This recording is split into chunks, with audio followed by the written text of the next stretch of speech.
SSC 2026 শিক্ষার্থীরা আসসালামু আলাইকুম ওয়া রাহমাতুল্লাহ। সবাই কেমন আছেন? আশা করি সকলেই ভালো আছেন। তোমাদের টেস্ট পরীক্ষার খাতা দেখা নিয়ে বোর্ড থেকে নোটিশ প্রকাশ করেছে। ওই নোটিশের মধ্যে বলা হয়েছে তোমাদের ফর্ম ফিলআপ কখন থেকে শুরু এবং তোমরা যে টেস্ট পরীক্ষা দিচ্ছ বা দেবে তোমাদের টেস্ট পরীক্ষার ফলাফল বোর্ডের মধ্যে কয় তারিখের মধ্যে প্রকাশ করতে হবে। তোমরা বোর্ড টেস্ট পরীক্ষাতে দিচ্ছ, এই টেস্ট পরীক্ষার ফলাফল যদি তোমাদের স্কুল থেকে সকল স্কুল থেকে যদি তোমার অল সাবজেক্ট পাস দেখায় তাহলে তুমি বোর্ড পরীক্ষা অংশগ্রহণ করতে পারবে, অন্যথায় বোর্ড পরীক্ষা অংশগ্রহণ করতে পারবে না। তোমরা যে টেস্ট পরীক্ষা দিচ্ছ বা দেবে এই টেস্ট পরীক্ষা যদি তোমাদের যদি খারাপ হয় তাহলে বোর্ড থেকে স্পষ্ট বলে দিয়েছে তোমাদেরকে বোর্ড পরীক্ষা না দেওয়ার জন্য, ফর্ম ফিলআপ না করার জন্য। এখন তোমরা যদি একটা দুইটা বিষয়ের সাবজেক্ট খারাপ হয় বা খারাপ হবে, খারাপ হওয়ার সম্ভাবনা আছে, যদি হয় তোমরা একটু কৌশল অবলম্বন করে কিন্তু ফর্ম ফিলআপটা করতে পারো। কিন্তু তুমি পারবে কিনা টেস্ট পরীক্ষার পরে যে সময়টা পাবো, পরীক্ষা দেওয়ার ফলার পর টেস্ট পরীক্ষা দেওয়ার পর তুমি যে সময়টা পাবে এই সময়টার মধ্যে তুমি নিজেকে শুধরাতে পারবে? তোমার কাছে কি ঘাটতি নাই, কি পড়া বাকি সব পড়া তুমি পড়তে পারবে কিনা, সেটা যদি তুমি নিজের ভিতরে আত্মবিশ্বাস রাখতে পারো তাহলে তুমি অবশ্যই কৌশলটা একটু অবলম্বন করতে পারো। কিন্তু তাও তুমি পারো কিনা সন্দেহ আছে।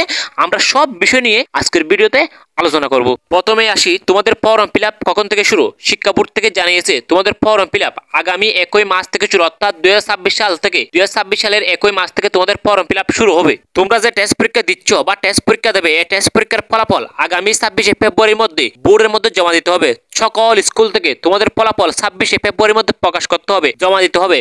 স্কুল থেকে যদি তোমাদের ফলাফল খারাপ দেখায়, অর্থাৎ তুমি একজন শিক্ষার্থী তোমার একটা সাবজেক্টে যদি খারাপ দেখায় তাহলে স্কুল থেকে বোর্ডকে যদি খারাপ দেখায় তাহলে তুমি বোর্ড পরীক্ষায় অংশগ্রহণ করতে পারবে না, ফর্ম ফিলআপ করতে পারবে না। যদি তোমার ফলাফল খারাপ হয়েও থাকে তুমি চেষ্টা করবে স্কুল থেকে যাতে তোমার ফলাফল বোর্ডকে ভালো দেখায়।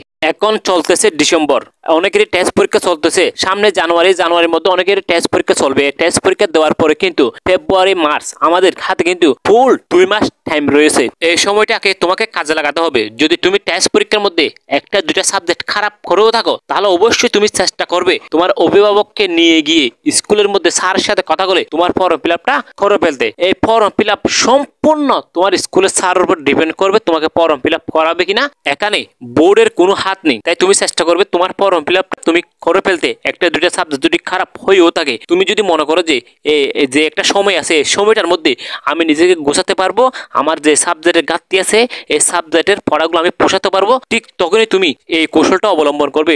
অবশ্যই স্যারের সাথে তুমি স্কুলে কথা না বলে বাড়িতে গিয়ে কথা বলবে, তখন তোমার কাজটা হওয়া যাওয়ার সম্ভাবনা আছে। একজন শিক্ষকও কখনো চাইবে না একজন শিক্ষার্থীর একটা বছর জড়ে যাক, একটা বছর পিছিয়ে যাক, তাই অবশ্যই চেষ্টা করবে। আর হ্যাঁ, তোমরা শুধু কাজটা করলে হবে না, ফর্ম ফিলআপ করলে হবে না, তোমার যে বিষয়ে ঘাটতি আছে ওই বিষয়ে তোমাকে জোর দিয়ে পড়ালেখা করতে হবে, বুঝছো? দেখা হচ্ছে পরবর্তী ভিডিওতে। ততক্ষণ পর্যন্ত ভালো থাকবা, সুস্থ থাকবা। আসসালামু আলাইকুম ওয়া রাহমাতুল্লাহ।